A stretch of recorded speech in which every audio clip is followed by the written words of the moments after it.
country. Yesterday, I returned from our city of Bucha, recently liberated from Russian troops, not far from Kiev. So there is not a single crime that they would not commit there. The Russian military searched for and purposefully killed anyone who served our country. They shot and killed women outside their houses when they just tried to call someone who is alive. They killed entire families, adults and children, and they tried to burn the bodies. I am addressing you on behalf of the people who honor the memory of the deceased every single day, in the memory of the civilians who died, who were shot and killed in the back of their head after being tortured. Some of them were shot on the streets, others were thrown into the wells, so they died there in suffering. They were killed in their apartments, houses, blowing up grenades. The civilians were crushed by tanks while sitting in their cars in the middle of the road, just for their pleasure. They cut off limbs, cut their throats, slashed their throats. Women were raped and killed in front of their children. Their tongues were pulled out only because the aggressor did not hear what they wanted to hear from them. So this is no different from other terrorists such as Daesh, who occupied some territories. And here it is done by a member of the United Nations Security Council, destroying internal unity, borders, countries, and taking the right of more than a dozen of countries who are self-determined and independent. They pursue a consistent policy of destroying ethnic and religious diversity. They inflame wars and deliberately lead them in such a way that to kill as many regular civilians and cities, to leave the country where they deploy their troops in ruins and filled with mass graves. You all see that. And they support hatred at the level of the state and seek to export it to other countries through their system of propaganda and political corruption. They provoke a global food crisis that could lead to famine in Africa, Asia, and other countries, and will surely end in large-scale political chaos in many countries, destroying their domestic security. So where is the security that the Security Council needs to guarantee? It's not there, although there is a Security Council. So where is the peace? Where are those guarantees that the United Nations needs to guarantee? It is obvious that the key institution of the world, which must ensure the coercion of any aggressor to peace, simply cannot work effectively. Now the world can see that what Russian military did in Bucha while keeping the city under their occupation. But the world has yet to see what they have done in other occupied cities and regions of our country. Geography might be different or various, but cruelty is the same, crimes are the same, and accountability must be inevitable. Ladies and gentlemen, I would like to remind you of Article 1, Chapter 1 of the UN Charter. What is the purpose of our organization? Its purpose is to maintain peace and make sure that peace is adhered to. And now the UN Charter is violated literally, starting with the Article 1. And if so, what is the point of all other articles? Today, as a result of Russia's actions in our country, in Ukraine, the most terrible war crimes of all times we see since the end of World War II, and they are being committed. Russian troops are deliberately destroying Ukrainian cities to ashes with artillery and airstrike. They are deliberately blocking cities, creating mass starvation. They deliberately shoot columns of civilians on the road trying to escape from the territory of hostilities. They even deliberately blow up shelters where civilians hide from airstrikes. They are deliberately creating conditions in the temporarily occupied territories so that as many civilians as possible are killed there. The massacre in our city of Bucha Bucha is only one, unfortunately, only one of many examples of what the occupiers have been doing on our land for the past 41 days. And there are many more cities, similar places where the world has yet to learn the full truth. Mariupol, Kharkiv, Chernobyl, Tyrka, Borodyanka, and dozens other Ukrainian communities. Each of them is similar to Bucha. I know, and you know perfectly well, what the representatives of Russia will say in response to the accusations of these crimes. They have said that many times.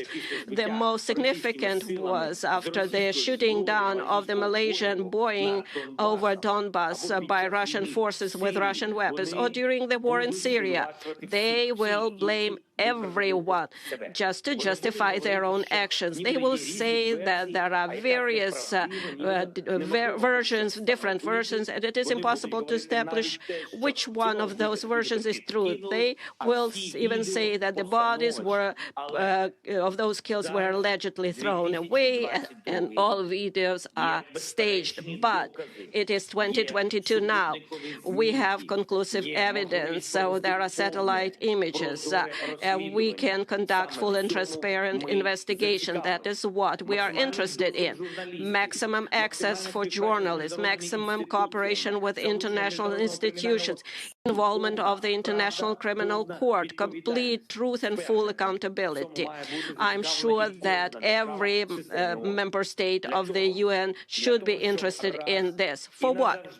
In order to punish once and for all those who consider themselves privileged and believe that they can get away with anything. So show all the other potential war criminals in the world how they will be punished. If the biggest one is punished, then everyone is punished. Why did Ukraine come to Ukraine?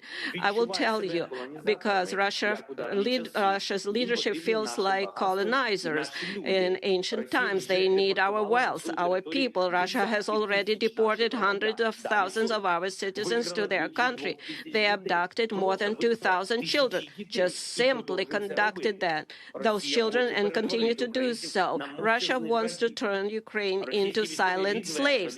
The Russian military are looting openly the cities and villages that they have captured. This is wide-scale looting. They are stealing everything, starting with food, ending with earrings, gold earrings that are pulled out and covered with blood. We are dealing with a state that is turning the veto into the UN Security Council into the right to die. This undermines the whole architecture of global security. It allows them to go unpunished. So they are destroying everything that they can. So if this continues, the countries will rely only on the power of their own arms to ensure their security, and not on international law, not rely on international institutions. The United Nations can be simply closed. Ladies and gentlemen, are you ready to close the UN? Do you think that the time of international law is gone? If your answer is no, then you need to act immediately. The UN Charter must be restored immediately. The UN system must be reformed immediately so that the veto is not the right to die, that there is a fair representation in the Security Council of all regions of the world. The aggressor must be brought to peace immediately. Determination is needed. The massacre from Syria to Somalia, from Afghanistan to Yemen and Libya, that should have been stopped a long time ago, to tell you the truth. If tyranny had at least once received such a response to the war it had waged, it would have ceased to exist, and honest peace had been guaranteed after it, and the world would have changed for sure. And then perhaps there would not be war in my country against our people, against Ukrainian people, against our citizens, but the world watched and did not want to see either the occupation of Crimea or the war against Georgia or taking the entire Transnistria from Moldova, and how Russia was preparing the basis for other conflicts and wars near their borders. How to stop it? Right away, the Russian military and those who gave them orders must be brought to justice immediately for war crimes in Ukraine. Anyone who has given criminal orders and carried out them by killing our people will be brought before the tribunal, which should be similar to the Nuremberg tribunals. I would like to remind Russian diplomats that a man like von Ribbentrop has not escaped punishment for crimes in World War II. I would also like to remind you that Adolf Eichmann also did not go unpunished. Nobody of them escaped the punishment. But the main thing is today it's time to transform the system, the United Nations. So therefore, I propose to convene a global conference, and we can do it here in peaceful Kyiv in order to determine how we are going to reform the world security system, how we will rely, how do we establish guarantee of recognition of borders and integrity of states and countries, how we will assert the rule of international law. It is now clear that the goals set in San Francisco in 1945 for the creation of a global security international organization have not been achieved, and it is impossible to achieve them without reforms. Therefore, we must do everything in our power to pass on to the next generation an effective UN with the ability to respond preventively to security challenges and thus guarantee peace, prevent aggression, and force aggressors to peace, have the determination and ability to punish if the principles of peace are violated. There can be no more exceptions or privileges. Everybody must be equal. All participants of international relations, regardless of economic strength, geographical area, and individual ambitions. The power of peace must become dominant, the power of justice and the security power, as humanity has always dreamed of it. Ukraine is ready to provide a platform for one of the main offices of the newly updated security system, as similar to the Geneva office that deals with human rights, and Nairobi office that deals with environmental protection, and in Kyiv we can have U24 office that can specialize in preventive measures to maintain peace. I would like to remind you of our peaceful mission in Afghanistan. When we, Ukrainians, evacuated from that country more than 1,000 people from at our own expense.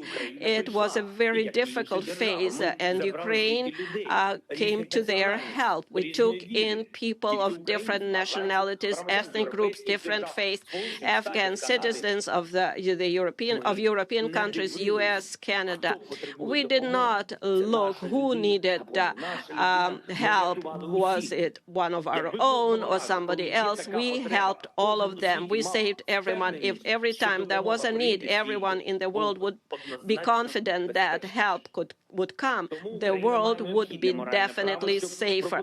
Therefore, Ukraine has the moral right to propose a reform of the world security system. We have proven that we helped others not only happy time, but in dark times too. And now we need decisions from the Security Council for peace in Ukraine. If you do not know how to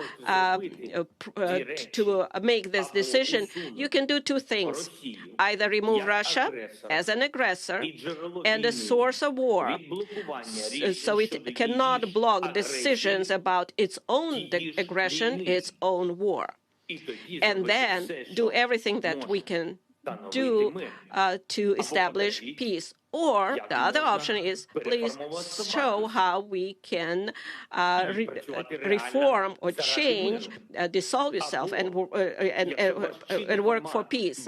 Or if there is no alternative and no option, then the next option would be dissolve yourself altogether. And I know that you can admit that if there is nothing that you can do besides conversation, we need peace. Ukraine needs peace, Europe needs peace, and the world needs peace. And finally, I would kindly ask you very much to watch this short video. Please give us one more minute of your time, the video that we want to show that one country can violate rights, and that's the result of being unpunished. If possible, please watch this video, because it is impossible to get everyone to come to our country and see it with your own eyes. Therefore, I would ask you to watch this video. Thank you very much.